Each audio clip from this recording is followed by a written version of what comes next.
আপনারা শুনেছেন গাজীপুরে এক নিরীহ ইমামকে পিটিয়ে হত্যা করা হয়েছে। কমিটির লোক জড়িত আছে, কমিটির লোক। ইমাম সাহেবকে অপবাদ দিয়েছে সে বলাৎকার করছে। তো বলাৎকারের শাস্তি কি পিটিয়ে হত্যা করা? এক্সট্রা জুডিশিয়াল কিলিং, বিচার বহির্ভূত হত্যাকে ইসলাম সমর্থন করে না।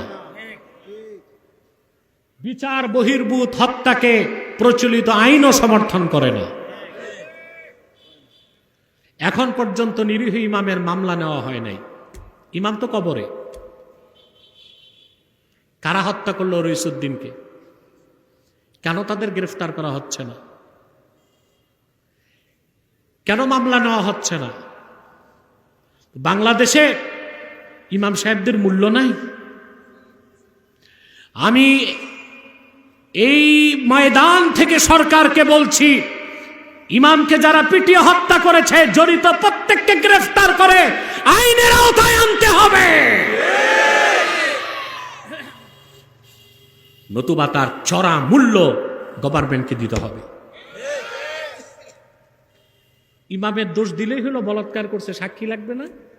কথা বলেন, লাগবে না সাক্ষী? জনগণ আইন হাতে তুললো কেমন করে? মেনে নিলাম বলাৎকার করছে। ইমাম আজম আবু হানিফার মতে ফাইল মাফউল লাতি, সমকামীকে ইমাম আজমের মতে হত্যা করা যাবে না, তাজির করতে হবে। বিচারক শাস্তি নির্ধারণ করবে, সেই শাস্তি তাকে পেতে হবে। মৃত্যুদণ্ড দিতে হলো কি মানুষ দিবে না রাষ্ট্র দিবে?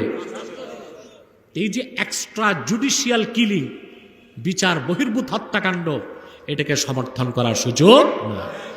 এই ইমাম হত্যার বিচার আমরা চাই এবং দৃষ্টান্তমূলক শাস্তি চাই। যারা জড়িত সবার শাস্তি চাই। আপনারা কি চান?